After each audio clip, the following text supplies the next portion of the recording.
Welcome back to Mad Hatter's Civil War History. The American Civil War is often remembered as a clash of armies, a decisive struggle between North and South that would determine the fate of a nation. But behind the battles and beyond the front lines, a quieter and more unsettling conflict was unfolding.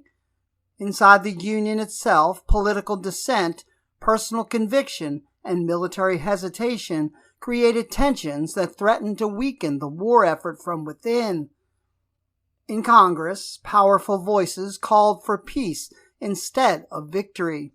In hidden networks and whispered conversations, fears of conspiracy and divided loyalty took root. And at the center of it all stood Union commanders whose caution on the battlefield raised troubling questions about leadership, strategy, and resolve. Their actions, whether driven by prudence or principle, often clashed with the urgent demands of a government fighting for survival. President Abraham Lincoln found himself caught in the middle of this internal struggle. Determined to preserve the Union at all costs, he faced not only a determined enemy in the Confederacy, but also resistance at home and frustration within his own high command. His battle was as much about maintaining unity and purpose as it was about winning military victories. This is the story of that internal conflict. It is a story of dissent and suspicion, of competing visions for the future of the nation, and of the uneasy reality that, in one of America's darkest hours, the greatest threat to the Union did not always come from beyond its borders, but from divisions within.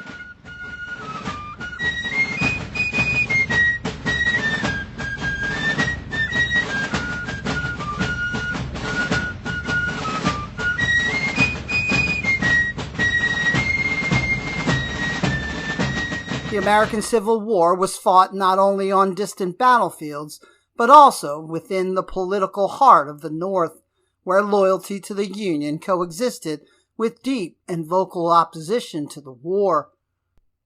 Among the most controversial figures were the Copperheads, a faction of peace Democrats who argued that the conflict should end through negotiation rather than continued bloodshed. Their movement found its strongest leadership in men like Clement Vallandigham of Ohio, who became the most visible spokesman for anti-war sentiment. Vallandigham denounced the policies of President Abraham Lincoln and openly criticized the war effort, actions that ultimately led to his arrest, trial by military tribunal, and exile beyond Union lines. His prominence elevated fears that dissent was not merely political, but could weaken the Union from within. Vallandigham was not alone in his views. Other political leaders, such as Alexander Long of Ohio, argued in favor of recognizing the Confederacy and pursuing peace, while Fernando Wood of New York suggested that his city might separate itself from the Union to avoid the consequences of the conflict. These positions helped fuel a growing perception that significant elements of Northern leadership were at odds with the war effort. As dissent spread, the Lincoln administration came to view opposition not simply as disagreement, but as potential threat to the national survival, a dangerous fire in the rear that could undermine the Union's ability to continue the war. Lincoln's reaction to this internal opposition was both defensive and forceful. In the case of Vallandigham, the president ultimately upheld the arrest and exile, later defending his actions in a widely circulated public letter. Responding to critics, he argued that both he and his opponents shared the same goal of preserving the Union, but differed sharply on the means required to achieve it. For Lincoln, extraordinary times justified extraordinary measures, including the use of military authority and the suspension of certain civil liberties. He believed that allowing open expressions of sympathy for the Confederacy in the midst of rebellion risked weakening the government's ability to prosecute the war effectively. At the same time, tensions within the Union military command deepened Lincoln's sense of urgency. General George McClellan, one of the most prominent commanders of the early war, became central to those frustrations. McClellan's motivations were rooted in a belief that the war should be fought to restore the Union without fundamentally transforming Southern society. He opposed harsher policies such as the widespread confiscation of property or the immediate abolition of slavery, arguing instead for a more limited and restrained approach to warfare. These views shaped his cautious strategy as he consistently sought to preserve his army and avoid unnecessary risk, even if it meant delaying decisive engagements. To Lincoln, however, this caution became increasingly intolerable. He saw opportunities slipping away and believed that McClellan's reluctance to act was prolonging the war.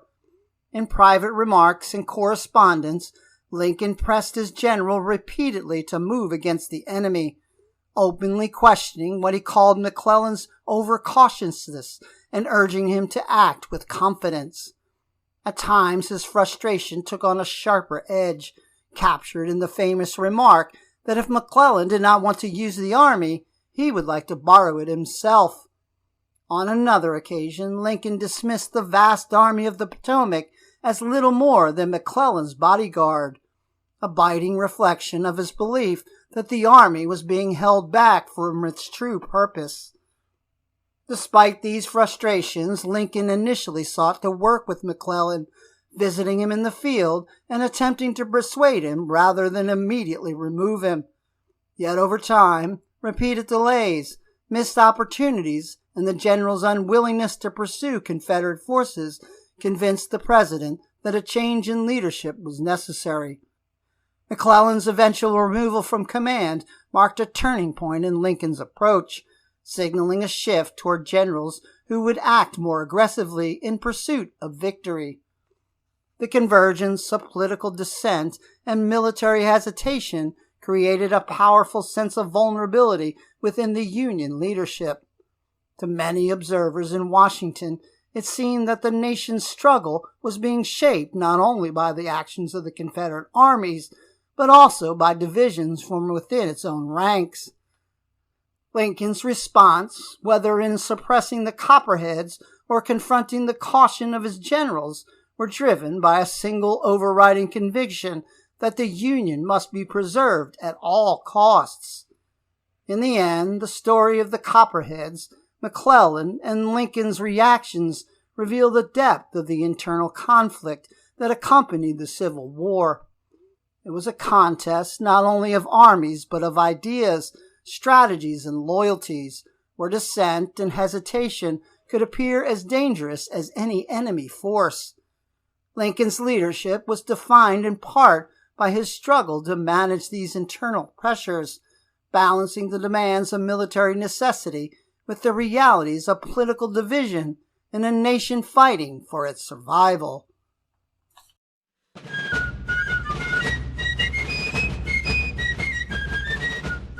Thanks for watching this episode of Mad Hatter's Civil War History.